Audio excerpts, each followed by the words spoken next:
Hey Sainers, welcome back to the Saints TV YouTube channel. Welcome to Saints TV Weekly for September 19th, 2022. Another big weekend of footy, a lot to get through. The Brownlow, Trevor Medal, some trade news. There's a bit to talk about, so we're not going to waste any more time. We're going to get straight into it. Let's kick off with the Brownlow, and first of all, congrats to Paddy Cripps for winning the Brownlow Medal last night. He topped the tally in the final round of the season, getting a 3-voter against Collingwood, overtaking Lachie Neale and winning by 1 point. I think Marcus Windhager had a little bit to do with the win in the end, because we played Brisbane late in the season and Lachie Neale did not poll a vote in that game, and that was the game that Marcus Windhager got the Rising Star nomination, as you can remember. So that's tip of the hat to Marcus Windhager there, but I think Paddy Cripps owes Windy a few beers on the weekend to celebrate. But yeah, for the Saints, that's what we're talking about. Jack Steele was our top vote getter. He got 13 votes, followed by Brad Crouch with 10, Jack Sinclair with 9. I thought he was going to get more, to be honest, but he got 9.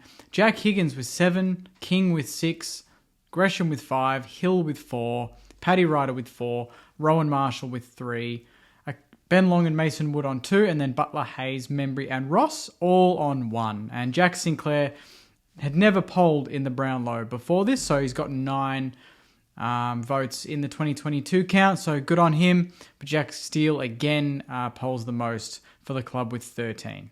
Now, where Jack Sinclair did actually poll pretty well, deservedly so, was on the Trevor Medal count on Tuesday night, just gone. He topped it with 174 votes, ahead of Cal Wilkie, 153 votes. So 2 rookies there leading 1 and 2, which is interesting. And Jack Steele third, 124 votes. Tim Membry, 103 votes in fourth. And then rounding out the top 5, Seb Ross on 102 votes. Surprisingly, Brad Crouch only getting the 93 votes. I actually thought he was a lock for top 3. And then we had a tie for 7th on 91 votes. Jade Gresham, Brad Hill and Max King. And then Josh Battle rounding out the top 10 with 68 votes. So Jack Sinclair wins his first Trevor Barker medal. There were other awards, of course, on the night. Marcus Windhager predictably took out the Best Emerging Player award after a fantastic debut season. Mason Wood took home the Robert Harvey Best Clubman award, which is much deserved, and he was underrated all season, and his form towards the back end got going, and I think that really helped him win this award. And then you've got Cal Wilkie doing what he does best every single week, getting the Lenny Hayes Players Crest Award. So Jack Sinclair, congratulations. It was great to have him on the podcast on Monday night. So a quick shout out to anyone that hasn't listened to that episode or watched it. You can on the YouTube channel or on any podcast streaming platform. You can find it there. It was a great chat to chat to Sinks, and he got the Trevor Barker medal on Tuesday night with 174 votes. So congratulations to him. Now for some AFLW news. The girls, they went up to a pretty hot Mackay playing the Gold Coast Suns, and unfortunately didn't get the job done. So I've got the scores here. It was disappointing. They lost 42-28, but I think at one point in the game it was 40-8 or 40-10, and they rallied late in the game. I think they kicked 3 or 4 goals in the last quarter to stem the margin back to the 14 points. But it was too little, too late. So they now sit 2-2. I think they're still 7th on the ladder. So still in the top 8, which is good. Greiser kicked 2, Matten kicked 1, Shearlaw kicked 1, and no injuries out of the game. But the disappointing thing is we've dropped a couple in a row now. So hopefully the girls can find some form. I think we've got a couple of winnable games, hopefully in the next couple of weeks, and we can climb up the ladder. But at the moment, they are 2-2 off the back of 2. Not disappointing. I mean, this was probably the most disappointing. The Melbourne one was the first term. This one was kind of the second and third, and then they got going late. So they need to just find a way to get back to playing 4 quarters, and no doubt a win is not far away for them. Now for some trade news, and not really news because we kind of talked about this last week, but Benny Long officially informed St Kilda Football Club that he wants to be playing for the Gold Coast Suns next year. So North Melbourne were the initial talk of the town, and we talked about that I think a couple of weeks ago, that he might be on his way there with Clarko and Brad Hill. Looks like now Gold Coast is the destination for Benny Long, and it's no surprise. I mean, they're playing some pretty good footy. They've got some pretty good players now, and there's an opening in that forward line because Isaac Rankin is interested in going back home to South Australia. So there's a spot there for him if he wants it in the forward line. I think they're offering him a fairly big contract, and from my understanding, I feel like we might have offered him another 1-year deal, but they're coming in a lot bigger and better. And if you're Ben Long, why wouldn't you maximise on a little bit of good form that he got late in the season? So disappointing that's happened. But for what I know, based on other players that are not signed up yet, I believe that Mason Wood has been offered a 2-year deal, yet to be announced. Jack Hayes obviously signed on. Jared Leanett has got a 1-year deal on the table. I think there's a couple more players that are looking at getting 1-year deals, like Zach Jones. And obviously Tom Campbell, I released last week, was a 1-year deal locked in. So that those should all be announced hopefully in the next couple of weeks. And then we'll be opening up, Pandora's box, so to speak, when the trade season starts. There's no big fish at the moment that is looking like coming to St Kilda. Jordan De Goey was kind of the one that we were looking at. He's still yet to announce his extension at Collingwood, but you kind of imagine that he will do that pretty soon. And the sooner he does that, I think the better for us, because we can move on and focus on elsewhere, and whether that's another backman. I think Griffin Logue is nominated North Melbourne, which is disappointing because I thought he was one that we could really use. He's got that sort of utility aspect to his game, and he can go back and he can go forward and do a good job in both. So we're now kind of looking at what else is there, and Josh Dunkley is now just nominated Brisbane.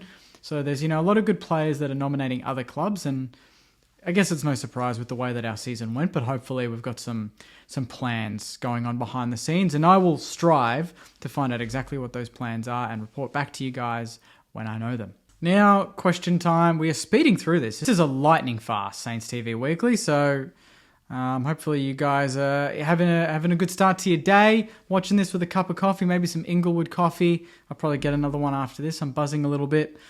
So we'll probably fly through these questions. Let's get straight into it. This one's from Liv. Did Wendy's tag on Neil cost him the Brownlow? I think it did. I actually think it did. All he needed was 1 vote to tie and then 2 votes to win. And Lachie Neale generally does pretty well against us, or against anyone really, because he's a champ. And Wendy's game, he robbed him of that. So amazing to think that Wendy controlled the outcome of the Brownlow, but amazing and full credit to him because he did an amazing job tagging Lachie Neale. Mel is asking, what's going on with Hunter Clark? Good question. He's overseas, I believe, with some of the boys in Europe and having a good time from what I can tell, which is great. And that just gives me a bit of an indication that I think he's not going anywhere. He's overseas with his teammates. He seems to be loving it. And I think he'll still be over there when trade season starts. So the fact that he's over there, I really don't think anything's going to happen. I hope it doesn't. Unless it's a massive first round pick or something and that gets the club thinking. But at this point, I really think that we're probably not going to get any suitors, and nor should we, because he's one of our young players that we need to nurture and hopefully get the best out of. And hopefully he has a good time over in Europe and he sticks around at the club, and we don't have to talk about getting rid of good young players. It's just those aren't the players that good clubs get rid of, I don't think, to try and turn their fortunes around. There's a bit more that needs to be done, and I don't think Hunter Clark's part of the problem. This one's from the Mad Hughes. With so many best 22 players wanting out, is a bad culture to blame?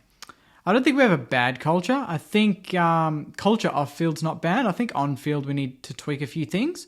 And I wouldn't say there's that many best 22 players wanting out. Obviously, Brad Hill was predicted, and then Hunter Clark doesn't want out. That's just kind of a rumour that's circulating. Ben Long wants out. Obviously, he's nominated Gold Coast.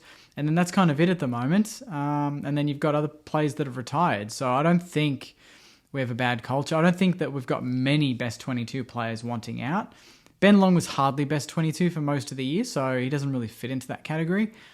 Brad Hill obviously is, but I think based on the relationship with the fans and that sort of stuff, you kind of predicted that he was going to have a look around, and Clark obviously landing the North job, just silver lining for him, go back and play with your old coach, but that's still not done. So we're talking about it as if it's done, but it's still not done. So let's see what happens.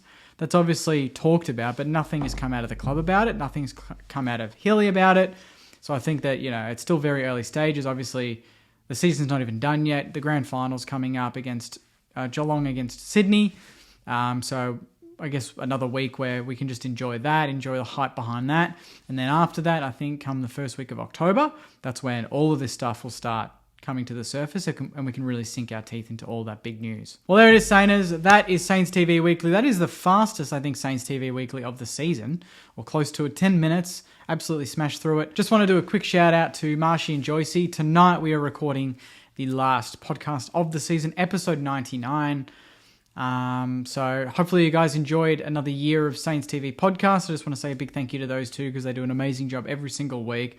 Marshy with his humor and just general vibe around the potty, and obviously Joycey, he hosts it, he runs it, he controls the interviews, and he edits it as well and gets it ready for me to upload. So amazing for them to jump on board the last couple of years and help me with that stuff. And obviously we're going to continue it as much as we can in the off season. Not officially the Saints TV podcast, but we'll do the odd podcast, maybe with a special guest or two, and those will be released sporadically, over the next couple of months. So hopefully you enjoyed that, Sainers.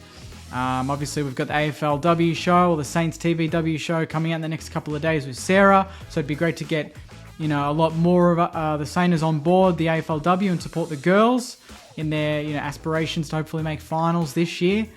And then, in the next couple of days, the podcast video will drop, the last podcast of the year. So stay tuned for that. And if you're watching this and you enjoyed it, please subscribe, like, comment your thoughts, all that stuff.